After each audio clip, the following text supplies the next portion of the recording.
Good evening, YouTube readers.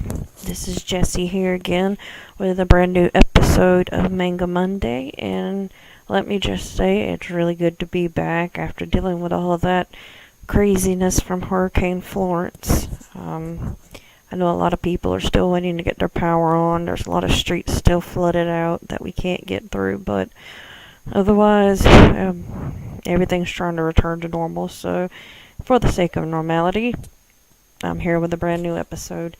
And along with our set collection for this month of September, where we've been reviewing Manga Classic on Monday and then the classic novel on Friday, this week we will be reviewing the Manga Classic of Emma, which was written by Jane Austen. Now, I will actually give the review of the novel on Friday, so today I'm going to be sticking strictly to what I can review in the manga novel itself. And this manga classic, as before, was drawn by Sunoko Lee. And as always, as with any other manga that has had their work done by them, great work. And the style, this is similar to the style that you would find in Sense and Sensibility, so I'm kind of curious if maybe this is a carrying trait for all the Jane Austen novels, because I know Manga Classics does Emma, Sense and Sensibility, and Pride and Prejudice as well, and I'm still waiting for my copy of that one to come in through the library so I can review that one for everyone before the month's over with. So, as I said before, the art style in this one is similar to the one in Sense and Sensibility, and I believe the same in Pride and Prejudice as well, which is more of an angular style, thinner limbs, and more, what I would say, pointed limbs, like in her work with The Scarlet Letter and Jane Eyre, everything was more rounded and what I would call heart-shaped, whereas the style with the Austen book seems to be more angular and thin. And the hair, I've also noticed, in the work with The Scarlet Letter and Jane Eyre, I know it's not exactly two books that would call for high fashion, but hairstyles are what I would normally call relatively simple in those books, whereas with Emma and The Sensibility, there was a distinct hairstyle that you would see with the characters, and there was more emphasis on curls and waves, and it's something I've seen repeated in both books, but I'm not reviewing Sensibility this week. That's possibly next week, but this week I'm reviewing Emma. And the drawing style is very good.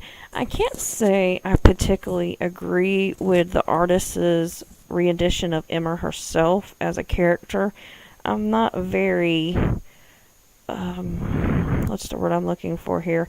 I'm not very pleased with the overall look, and I don't mean that as in the way that her drawing skills are being put into question, just more as the way they represented her as a young lady of that time.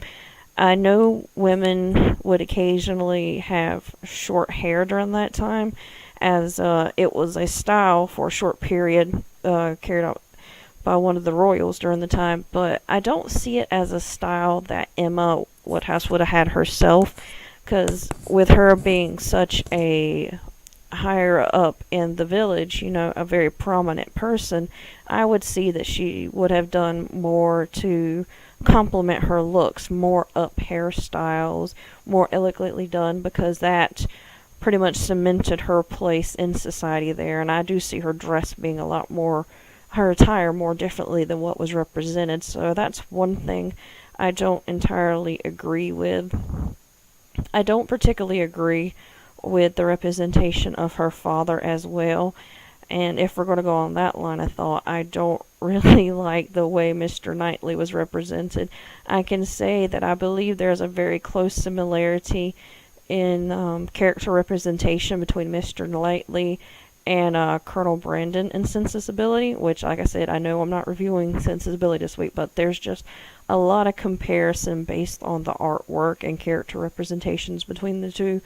So, like I said, Sunoko Lee, they do very good work on these mangas. The art doesn't lead anything to be lacking. I just believe I never can think of this word when I'm thinking of it. Their interpretation, yes. Their interpretation of some of the characters leaves a lot to be wanted, especially, like I said, I don't like the overall appearance. Well, Emma's appearance and attire can be swallowed. You could deal with that. But I really don't enjoy the way they represented Mr. Knightley, because through it all, I mean, he's supposed to be the sought-after bachelor, and yes, he is older than Emma, but they kind of aged him quite a bit in the picture. It made him look old and worn out, personally. But other than that, I think they stuck very close to the original work itself. I felt that the story, the images, or the scenes that were depicted in the book follow very closely to the novel. I didn't really find anything, in my opinion, that would be crucially different, that would deter you from the storyline, or anything that would you have missed. I believe they did a very good, what's the word I'm looking for here? They conveyed the right emotion and story in this, so I believe someone who hasn't been introduced into the Jane Austen writing styles yet, they could get a very fair representation by picking up the manga classic and letting this be their entry into the original classics. So, story composition, or at least how adept it was to the story, I give a thumbs up on that. Art style, thumbs up on that as well, even though it's not my particular favorite style of the two that are used during the manga classics. I still find it very pleasing to look at, but I do prefer the style that they use with the Scarlet Letter and Jane Eyre more often. I prefer the more rounded style for whatever reasons. But there's nothing particularly lacking here, other than I said where they deterred with the particular characters. Other than that, that's about it. I think I might actually be cutting this review kind of short this week, because, with everything going on, and there's just not much I can really say about this manga. I feel like I want to keep comparing it to Sense and Sensibility, but, I mean, there's not much I can say about this manga without giving away my views or opinions on the actual novel itself, and I would rather give those opinions on Friday when I'm doing the review. And I believe I've said almost everything I could say about the manga itself. I mean, composition, character creation, art style. Like I said, I believe everything's, solid thumbs up on those. So, to give my rating for this manga, for Manga Classics Emma by Jane Austen, I would give it about a 3 out of 5. I wanted to say 4 out of 5 stars, but when I go back and I think about, the things I did point out, there was some character discrepancy and things like that. I believe a 3 out of 5 is about the best I can give it without trying to be biased towards it. I don't think I enjoyed it as much as I enjoyed the Scarlet Letter or Jane Eyre in particular, and I'm starting to believe Jane Eyre might actually be my favorite from the series, but I say honestly a 3 out of 5 stars on this one, because I do believe there are things that could have been improved upon. Definitely character representation being a big deal for me, because, if you're going to make something from a novel and a classic, you should at least try to give it your best. So, as I said before, 3 out of 5 on Emma. And if you disagree, if you think it's better than the rating I gave, then by all means comment below. Let me know if there's something you do like about Emma in particular, and I would like to hear it, definitely.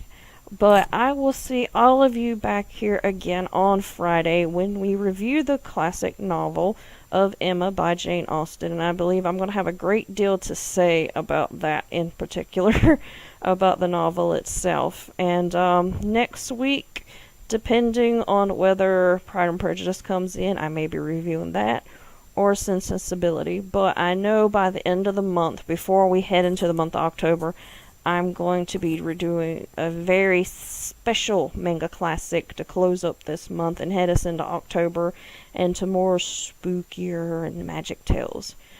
So, I want all of you to keep reading, keep you exercising those brain muscles, keep reading, no matter if it's a magazine, a book, an ebook, a graphic novel, a manga, whatever it is you like, just keep reading. And don't forget to go out and visit and support your local libraries. They have so much to offer to everyone.